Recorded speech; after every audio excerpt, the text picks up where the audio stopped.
선불입니다. 선불. 먼저 돈부터 내는 걸 선불이라고 얘기를 하죠. 같이 보겠습니다.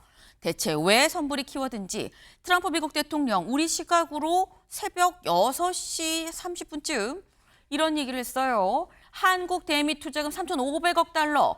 그건 선불입니다. 라고 얘기를 했다라는 거죠. 지금 현재 3,500억 달러 이 투자금 현금으로 이 투자하세요. 라고 자꾸 우리나라를 압박하고 있는 트럼프 대통령. 근데 심지어 이게 선불이다. 라고 얘기를 했다라는 겁니다. 직접 들어보고 오실까요? Because of the tariffs that are coming in, the deals that are being made, $950 billion in one case, $950 billion, where previously they paid nothing. We have, as you know, in Japan it's $550 billion, South Korea is $350 billion now. That's up front. 네, 윤영월 대표님. 네. 선불이라는 게 우리 식당 가서 선불입니다. 그러면은 돈을 먼저 내야 밥을 주는 거거든요. 그럼 지금 이게 투자금 3,500억 달러가 선불이라는 얘기는 3,500억 달러 현금으로 먼저 투자하지 않으면 관세합이 없다라는 얘기인 거냐라는 생각이 듭니다. 일단은 뭐 그런 뜻을 받아들여집니다. 네. 보통 선불 조건이 식당 아주 손님이 많은 식당 네. 선불 받죠.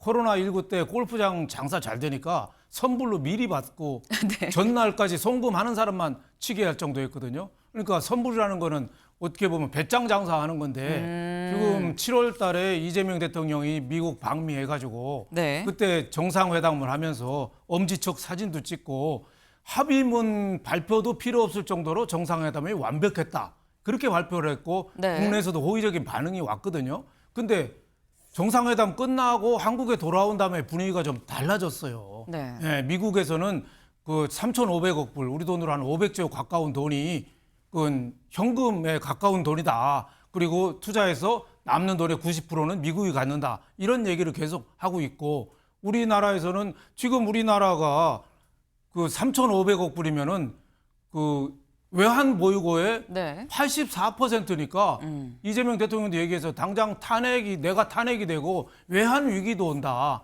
그래서 지금 이재명 대통령이 이번에 미국 가서도 유엔 총회 가서도 트럼프 대통령을 만나지 않고 베센트 미 재무부 장관을 봤거든요. 네. 그런데 트럼프가 거기서 종지부를 찍듯이 저렇게 얘기한 거죠. 예, 선불이다. 3,500불 선불이다. 네. 그러니까 더 이상 얘기하지 말라. 이러니까 앞으로 한미 관계가 굉장히 요동을 칠 가능성도 많고 지금 관세가 지금 15% 하기로 했는데 네. 지금 그게 안 되고 있잖아요. 다른 나라보다 더 지금 더 비싸게 경쟁해야 되는데 이게 해결이 안 되면은 자동차뿐만 아니라 반도체라든지 다른 의약품이라든지 모든 품목에 관세가 올라갈 가능성이 있어서 한국 경제가 큰 타격을 받을 가능성도 있다 이런 생각이 듭니다. 네. 지금 선불을 내라는 얘기 이거 보통 배짱 장사 그러니까 잘 되는 식당, 잘 되는 곳 그런 곳에 배짱 장사를 할 때 선불입니다를 보통 내거는데 지금 트럼프 대통령도 배짱으로 나오고 있는 거 아니게 일단 투자부터 입금되는 거 보고 생각할게 라는 입장이다라는 거예요.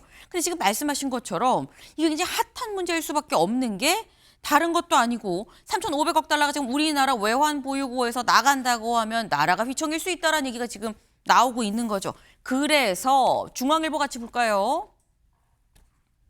이 대통령 베센트 미 재무 접견 한일 경제 규모 외환 시장이 경제 규모와 외환 시장이 다 다르다라고 어제 이재명 대통령이 직접 이 스콧 베센트 미 재무장관을 만나서 얘기를 했습니다. 일본이랑 우리는 달라요. 그러니 무제한 통화 수합을 해주든 뭘 해줘야지 그냥 무작정 3,500억 달러 현금 투자는 어렵습니다. 라고 얘기를 했었다라는 거죠. 근데 이 얘기가 먼저 있고 그리고 우리 시각으로 오늘 새벽 6시가 넘어서 트럼프 대통령이 선불입니다. 라고 얘기를 한 거예요. 최청일 교수님.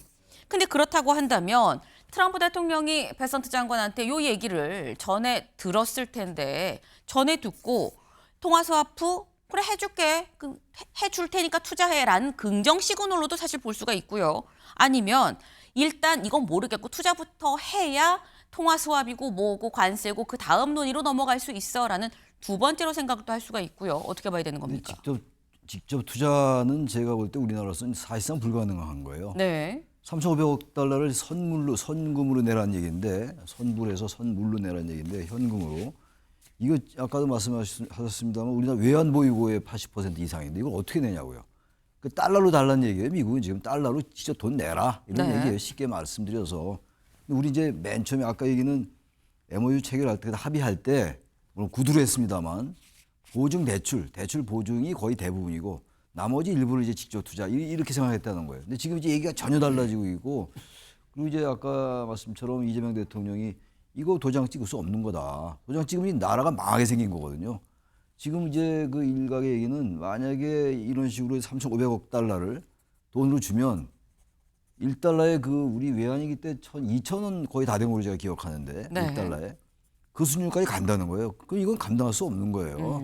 도대체 자동차 관세 15% 내리고 이게 의미가 뭐가 있냐라는 생각이 드는데 문제가 이제 자동차에 그치지 않고 다른 것까지 확산이 될까 봐 걱정인데 이게 지금 달러 스와프라는 게 미국의 기준이 있는 거 아니겠어요? 말하자면 이제 상대국의 금융이 대단히 불안할 때 현재 당장 그리고 미국에 또 큰 영향을 끼칠 때 이때 스와프를 하는 거예요 일시적으로.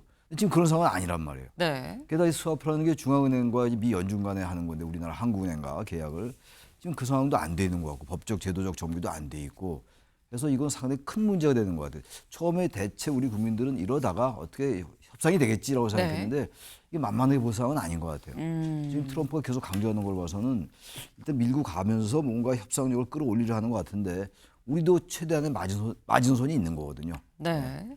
지금 뭔가 사실 이 사안이 결코 작은 사안이 아니다. 협상이 좀 쉽게 잘 풀리지 않는 것 같다라는 말씀을 지금 하셨어요. 지금 말씀처럼 우리나라 입장에서 더 이상 물러날 수가 없다라는 입장입니다. 왜? 김용범 실장 얘기를 잠깐 들어보고 올까요? 특히 대미 투자 패키지와 관련해서는 상업적 합리성을 바탕으로 한국과 미국 양국의 이익에 부합하는 방향으로 논의가 진전되기를 기대한다고 말씀하셨습니다. 무제한 통화 수합은 필요 조건이죠. 그게 안 되면 우리나라에 미칠 대통령께서 외환 얘기 말씀도 하시고 그랬지만 미칠 충격이 너무 크기 때문에 그러면 그 문제가 해결 안 되면은 도대체 그 다음부터는 나아갈 수가 없는 거예요. 필요 조건입니다. 그래서 그 문제가 해결된다고 당연히 3,500불까지 미국이 요구하는 에쿼티 형태로 된다는 뜻은 아닙니다. 그래서 이제 충분 조건은 또 있어야 되는 것입니다. 충분 조건은 무엇이냐?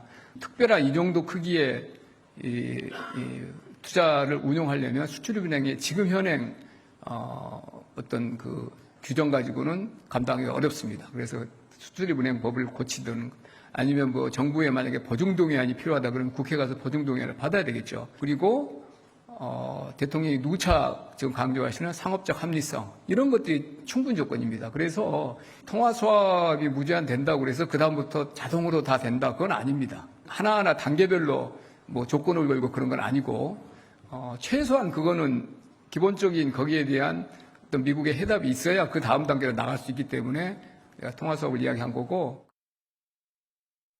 네, 지금 김용범 실장의 얘기는 쉽게 해서 이런 겁니다. 통화 스와프는 필요 조건이다. 그리고 여기에 더해서 충분 조건까지 더해져야 그래야 우리가 미국에 투자를 하고 사업에 얼마를 투자할지 요게 지금 짜이지 않겠느냐라고 지금 얘기를 하고 있어요. 다시 말해서 우리나라는 통화 스와프가 지금 필요 조건이다라고 얘기하고 미국은 투자는 선불이야라고 얘기를 하고 있다라는 거죠. 근데 이런 상황에서 서울신문 같이 볼까요? 네, 오늘 서울신문 1면입니다. 일본에 이어 유럽도 차관세 25에서 15%로 내려갔다, 낮춰졌다. 이제 우리만 남았다. 25% 차관세 내는 우리밖에 없다라는 거죠. 미국과 우리나라 입장이 이렇게 극명하게 갈리는 상황에서 지금 이런 상황, 윤영걸 대표님. 네. 이거 어떻게 해결해야 되는 걸까요? 조용히 치밀하게 네. 협상을 해야죠. 조용히 치밀하게. 네. 지금 너무 좀 밖으로 좀 떠드는 경향이 있어요. 어제도 그 김민석 총리도 네. 비자 문제가 해결 안 되면은 미국하고 협상 없다 이런 식으로 했잖아요. 그러니까 지금 우리 정부에서 너무 좀 말을 좀 앞세우다 보니까 특히 비자 문제 하다 보니까 우리나라 일하는 국민들이 가서 쇠고랑차고 어떻게 보면 가뒀잖아요. 네. 그러니까 지금 국민 감정이 지금 안 좋은데 지금 반미 감정이 자꾸 커질 가능성이 있거든요. 그래서 조용히 지금 하나하나 좀 해결해 나가야 되는데 제가 보기에는 7월 이재명 대통령이 미국 가서 협상 때 대충 했거나 거짓말했거나 둘 중에 하나예요. 근데 어디 쪽이 거짓말했는지는 제가 모르겠어요. 그때 트럼프는 한국이 우리가 원하는 걸 다 해줬다. 네. 또 소고기 쌀 개방까지도 합의를 했다. 이렇게까지 얘기했거든요. 근데 우리는 아니라고 그랬어요. 그 당시에 뭐가 있었는지 너무 급해서 날에 촉박해서 좀 서둘러온 게 원인이 아닌가. 뭐 우리 탓도 있고 미국 탓도 있는데 그건 좀 시간이 좀 지나야지 밝혀질 거다 이런 생각이 들고 자칫 우리가 회담이 잘 타결이 안 되면은 네. 미국하고는 우리 경제적인 다른 문제도 많지만 안보 문제가 크거든요. 지금 북핵이 지금 이번에도 이재명 대통령이 미국 가서 얘기했지만은 북핵이 거의 완성됐다는 거 아니에요? 그러니까 더 이상 안보 문제를 좀 좌시할 수 없기 때문에 경제 문제, 안보 문제 두 개를 미국하고 저렇게 오랫동안 이 긴장 상태로 갈 수 있겠는가? 물론 뭐 10월 달에 에이펙 회담에 트럼프 대통령이 오면은 그때 아마 그 분수령이 될 겁니다. 그때 합의를 하든지 계속 이렇게 가든지 10월 달에 합의가 될 텐데 우리가 미국하고는 좀 더 치밀하게 할 필요가 있다. 특히 반미 감정이 커지면은 이재명 대통령 개인 지지율은 오를 테고 국가적으로 경제나 안보는 더 취약해지는 그런 이상한 일도 좀 벌어질 가능성도 있다고 저는 보여집니다. 네. 지금 뭔가 조용하지만 또 치밀하게 협상을 할 필요가 있다. 대외적으로 다 물론 투명한 게 중요하긴 하지만 다 투명하게 할 것만은 아니고 뭔가 치밀하게 물밑으로 뭔가 확실하게 논의가 좀 돼야 되는 게 좀 필요하지 않겠냐라고 말씀하셔서 개인 의견으로 하신 말씀 중에 이번 뭐 협상이 뭐 대충 있는 거 아니겠느냐 이런 말씀도 하시긴 하셨는데 개인 의견이라는 점을 좀 살짝 말씀을 드립니다. 최창일 교수님 짧게 말씀해 보실까요? 반미 감정 얘기를 야당이 하는데 그 말은 물론 이제 우리 윤영걸 대표님 말씀처럼 네. 조심할 필요는 있습니다만 야당이 그런 말 하지 말아야 돼요. 김민석 총리는 할 얘기를 한 거예요. 그 정도 얘기도 못하는 건 아니죠. 우리 대한민국 총리가 국무총리가. 근데 야당이 이걸 쫙 반미 프레임으로 하려는 거. 그러니까 이게 안보나 외교나 이런 경제 이런 거 다른 건 몰라도 국내에서 아무리 정쟁을 하더라도 이럴 때만은 좀 우리 편을 같이 들어줘야 돼요. 미국의 트럼프가 대한민국에 주둔한 미군이 28,000명인데도 4만 명으로 얘기하는 사람이에요. 뭐로 그러는 거지? 알면서도 그런지 모르겠으나 그리고 말을 많이 바꾸는 사람이고 네. 우리가 다 아는 거 아니겠어요? 제가 볼 때 우리나라에서 거짓말했다고 생각하지 않아요. 저는 감히 그러기 어렵죠. 근데 트럼프 대통령이 여러 가지 거래 협상의 기술로 볼 때 트럼프 대통령이 상대 말을 바꾸고 위협을 최대한 끌어올리고 이런 여러 가지 기술을 좀 구사하는 걸로 저는 보이는데 그런 얘기했다고 바로 야당에서 이게 반미 감정 부추기는 거 아니냐. 반미 감정으로 이제 그 자꾸 프레임 짜려 하는 거. 좀 그건 대단히 경계해야 된다. 협상력을 높여줘야 될 거 아니에요, 야당이. 근데 지금 야당이 오히려 정부의 협상력을 낮추는 것 같아서 그건 대단히 우려스럽다. 제가 그 말씀 좀 첨언합니다. 네. 지금 이 미국과의 관세 협상이 잘 풀리지 않는 상황이기 때문에 오히려 이런 문제에선 여야가 없이 한마음 한뜻으로 좀 대응해야 되는 거 아니겠느냐라는 취지의 말씀을 또 해주셨어요.